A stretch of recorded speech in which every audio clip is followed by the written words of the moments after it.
Among those calling for the conviction of Donald Trump for the impeachment charge of incitement to insurrection is none other than Al, no justice, no peace, Sharpton. I kid you not.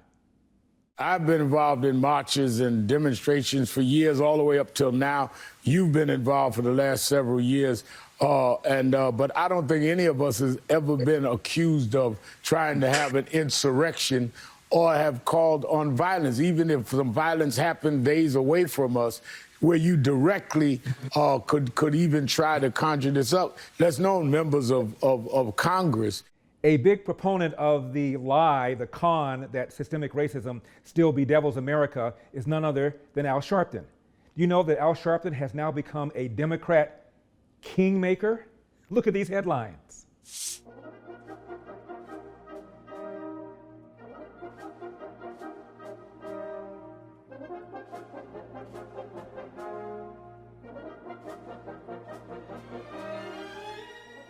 The left wing, Atlantic.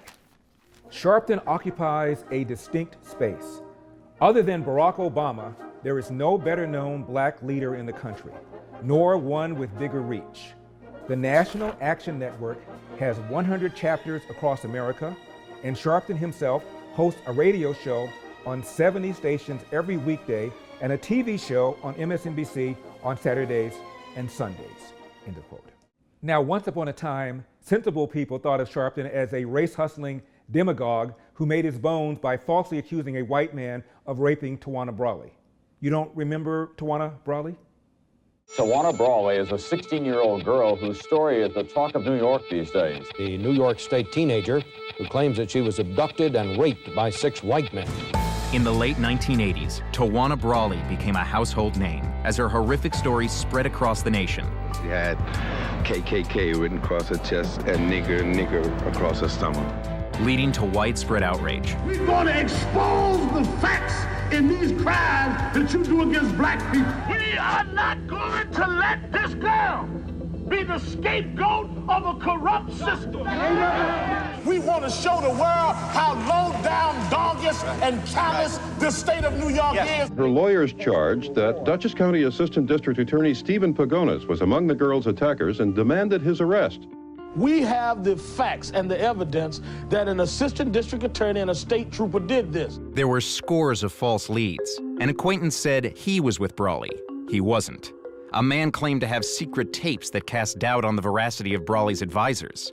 He didn't. We started a rumor about a 9-fingered man, just to see how long it would take for a press report, to call us and start to ask about the 9-fingered man. I think it took 2 days. But such moments of levity were brief. A trooper starts up the steps of the armory, and these demonstrators decided they weren't going to let him in. He grabbed the demonstrator that was fighting him. Next thing we knew, Reverend Sharpton was accusing me of kicking a blind man. That bothered me. Sharpton called Cuomo a racist, compared Abrams to Hitler, and said Brawley would go to jail rather than cooperate with the investigators. Maddox would actually say that the Attorney General of the state of New York was masturbating over pictures of 15-year-old Tawana Brawley.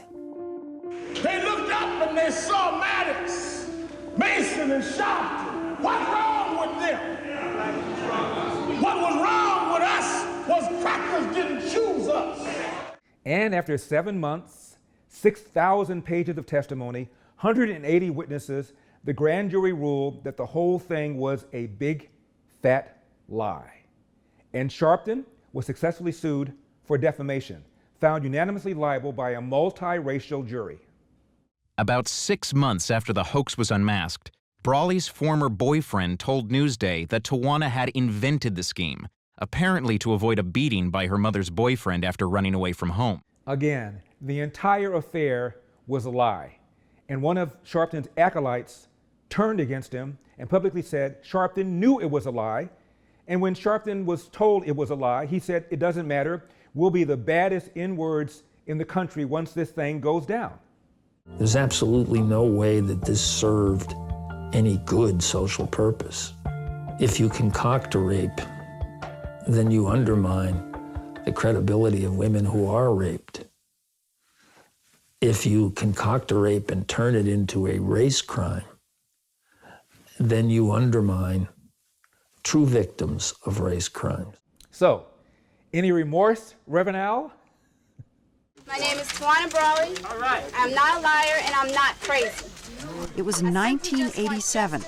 Tawana Brawley was a 15-year-old who claimed she was raped by 6 white men in law enforcement.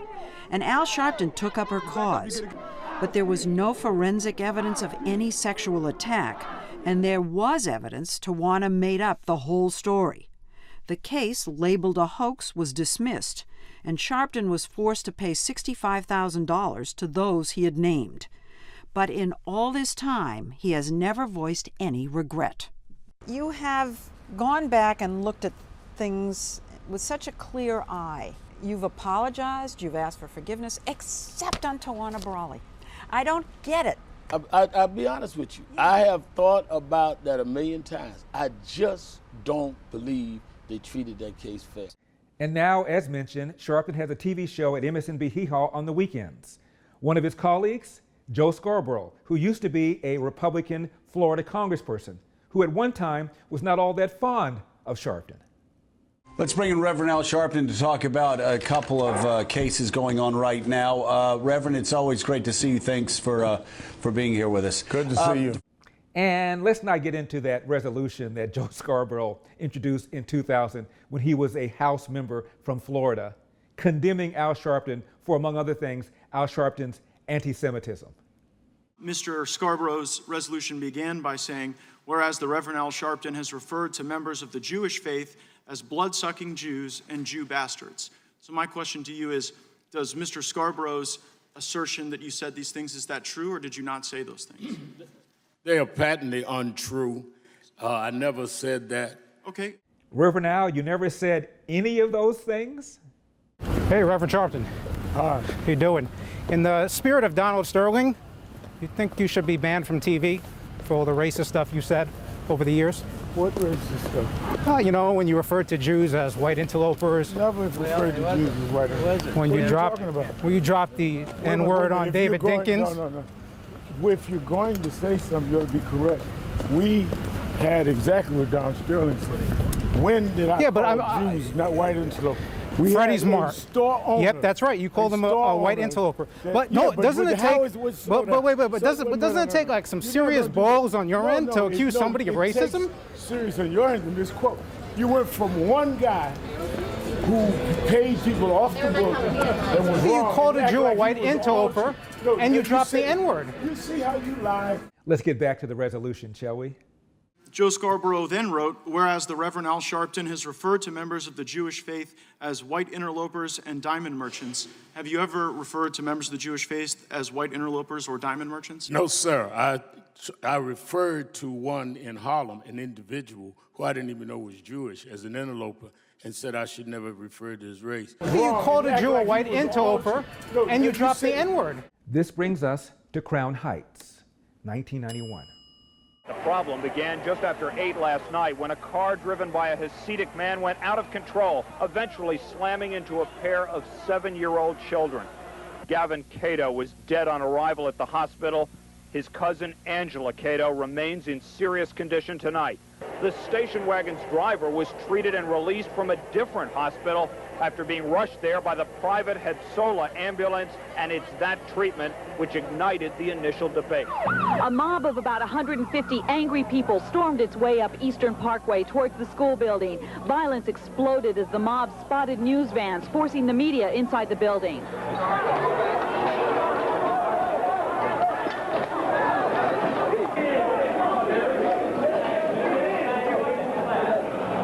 Officers were hurt. They were hit with rocks and glass. News van windows smashed out. The mob yelling their anger with the mayor. Whereas the Reverend Al Sharpton led a protest in the Crown Heights neighborhood and marched next to a protester with a sign that read, "The white man is the devil."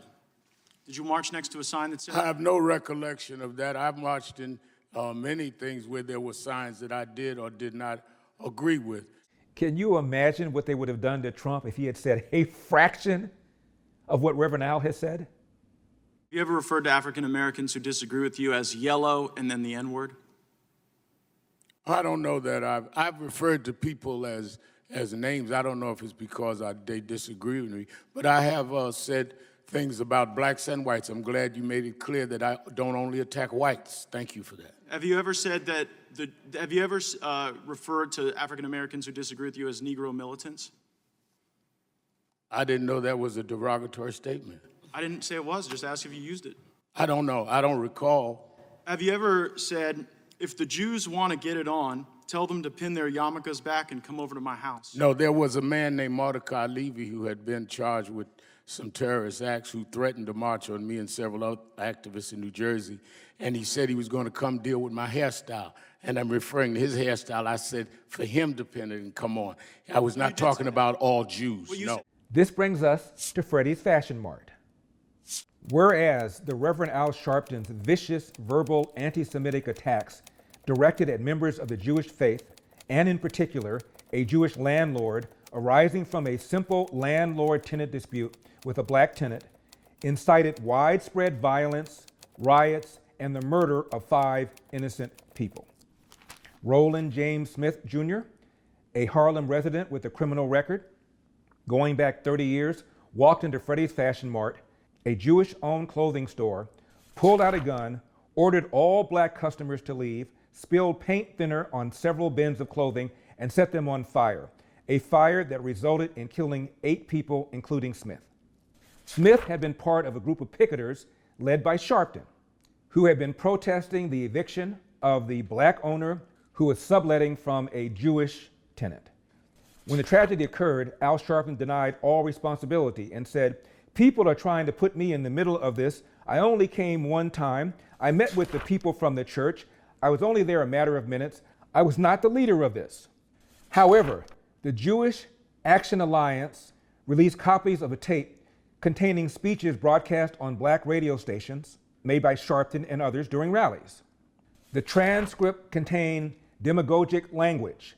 The Jewish landlord is called a cracker by one of Sharpton's associates, and a white interloper by Sharpton. Freddie's Mart. Yep, that's right. You called him a white interloper. But no, doesn't it take? But doesn't it take like some serious balls on your end to accuse somebody of racism?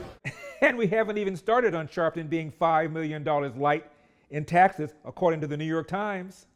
The Reverend Al Sharpton has emerged over the past decade as perhaps the nation's most prominent civil rights leader, but he still carries baggage from his early days as a fire-breathing agitator. Government records obtained by the Associated Press indicate that Sharpton and his business entities owe nearly $1.5 million in overdue taxes and penalties. Speaking of trouble, now this. Big tax troubles for MSNBC host Al Sharpton.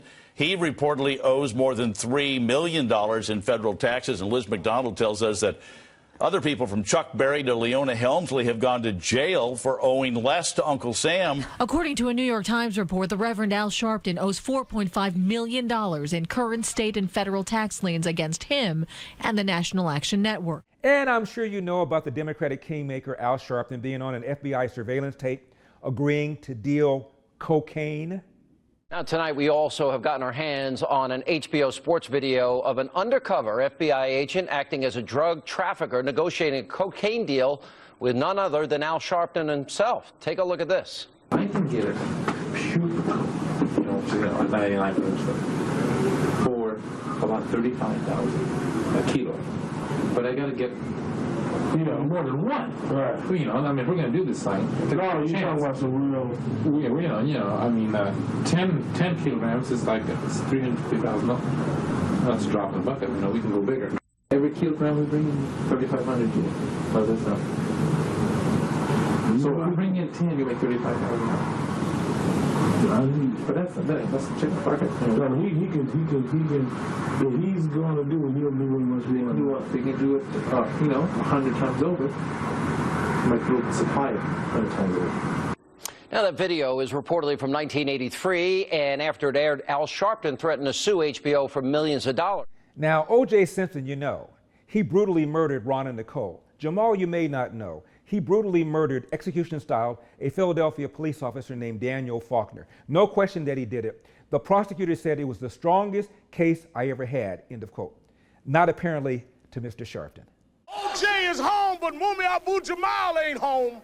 And we won't stop till all of our people that need a chance in an awkward and unbalanced criminal justice system can come home. Tawana Brawley, Crown Heights, Freddie's Fashion Mart, $5 million light in taxes. No justice, no peace. Ladies and gentlemen, I give you Al Sharpton, Democrat Kingmaker. Yeah, that's a lot of crap. Now, look, brother, you have your time. That's a lot of crap. Brother, and I got brother, it. no, I got it. no. I got it. No.